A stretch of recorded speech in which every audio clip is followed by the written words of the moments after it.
آج کی 10 اہم ترین خبروں پر مشتمل IBC اردو کے خصوصی بلیٹن کے ساتھ میں ہوں رابعہ سید۔ آج تاریخ ہے 9 فروری 2025 جبکہ شعبان المعظم کی آج 10 تاریخ ہے۔ سب سے پہلے اہم خبروں کا خلاصہ۔ 26ویں ترمیم کو سپریم کورٹ کا فیصلہ ہی ختم کر سکتا ہے، جسٹس محمد علی مظہر۔ بکھرے عوام سڑکوں پر آئے تو جعلی اوانوں میں زلزلہ برپا ہوگا، مولانا فضل الرحمان۔ ملک کے 21 اضلاع میں پولیو وائرس کی تصدیق۔ لاہور، خاتون کی نازیبا ویڈیو بنانے والا کانسٹیبل گرفتار۔ پولیس کانسٹیبل کی 13 سالہ لڑکے سے تلاشی کے بہانے بدفعلی۔ شرارتی طلباء سے تنگ استاد پولیس اسٹیشن پہنچ گیا، تبادلے کا مطالبہ۔ فلسطینی ریاست کے قیام کی حمایت جاری رکھیں گے، اسحاق ڈار۔ لیا میں پراسرار موذی مرض پھیلنے سے 3 بچے انتقال کر گئے، 6 متاثر۔ امریکہ میں آزادی صحافت خطرے میں پڑ گئی۔ برطانیہ، ضعیف خاتون پر نامناسب تبصرہ، وزیر صحت عہدے سے فارغ۔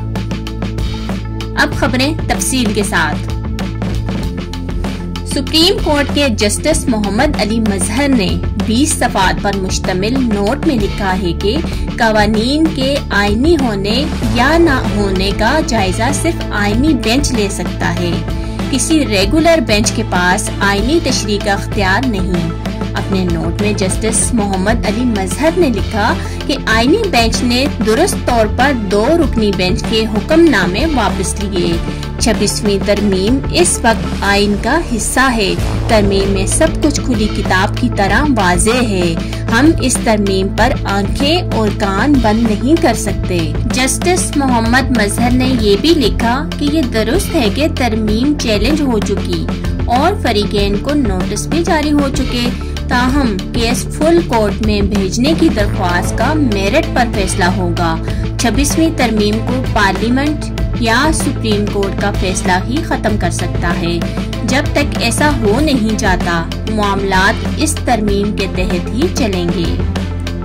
جمعیت علماء اسلام کے سربراہ مولانا فضل الرحمان نے کہا ہے کہ جعلی پارلیمنٹ دھاندلی کے ذریعے وجود میں آئی، بکھرے عوام سڑکوں پر آئیں گے تو جعلی اوانوں میں زلزلہ برپا ہوگا۔ مردان اور تخت بائی میں خطاب کرتے ہوئے مولانا فضل الرحمان نے کہا کہ موجودہ پارلیمنٹ کی کوئی حیثیت نہیں ہے۔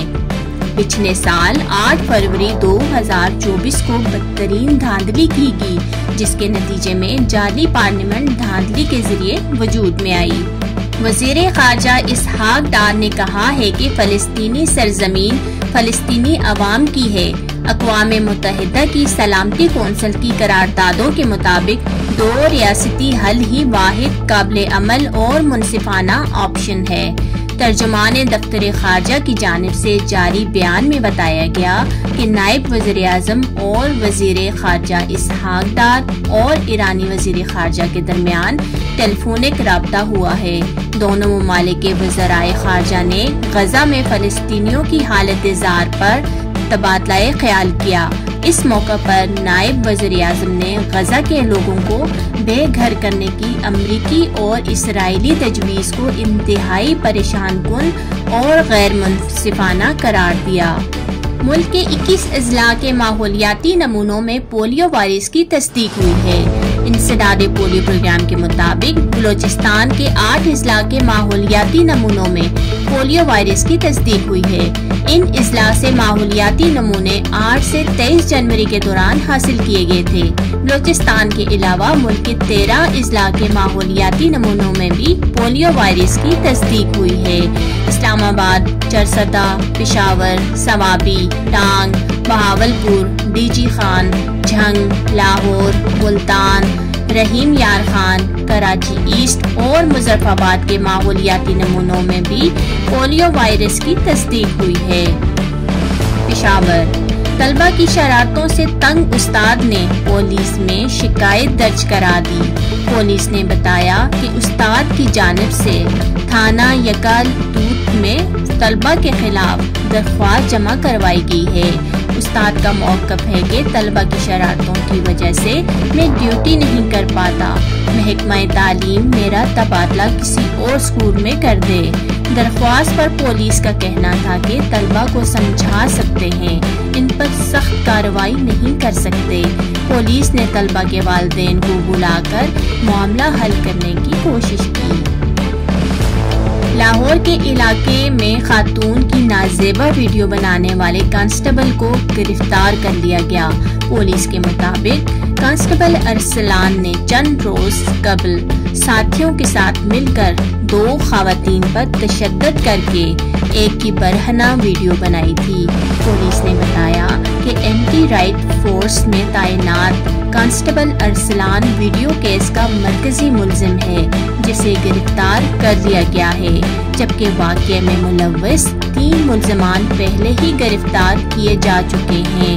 پولیس کے مطابق تھانہ رائے بینڈ میں ملزمان کے خلاف درج مقدمے میں گینگ ریپ کی دفعات میں بھی شامل ہیں۔ پنجاب کے علاقے وہاڑی میں پولیس کانسٹیبل نے 13 سالہ بچے کو بدفعلی کا نشانہ بنا ڈالا۔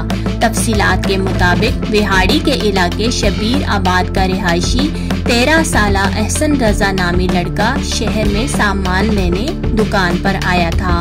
لڑکے کو کانسٹیبل فاروق نے تلاشی کے بہانے روکا اور پھر اسے ایک کمرے میں لے جا کر اس کے ساتھ بدفعلی کی۔ مرسان نے شکایت کی ہے کہ پولیس نے واقعے کا مقدمہ درج کر لیا ہے، تاہم مرسان نے الزام عائد کیا ہے کہ پولیس نے مقدمے میں دفعات شامل نہیں کی اور ملزم تاحال گرفتار نہیں ہو سکا۔ لیا میں پراسرار موذی بیماری پھیلنے سے 3 بچے انتقال کر گئے، جبکہ 6 دیگر بچے متاثر ہیں۔ علاقہ مکینوں کا کہنا ہے کہ لیا کے چک 156 TTA میں وائرل مرض سے 3 بچے انتقال کر گئے، جبکہ 6 بچے متاثر ہیں۔ ڈپٹی DHO لیا کا کہنا ہے کہ ممکنہ طور پر بچوں کی اموات کسی وائرل بیماری سے ہوئی۔ لیبارٹری ٹیسٹ کے لیے بچوں کے نمونے لے لیے گئے ہیں۔ معاملے کی مزید تحقیقات بھی جاری ہیں۔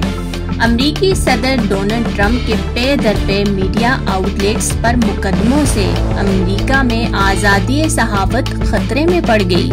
غیر ملکی میڈیا کے مطابق ڈونلڈ ٹرمپ کے میڈیا آؤٹ لیٹس پر مقدمے کرنے کا سلسلہ جاری ہے۔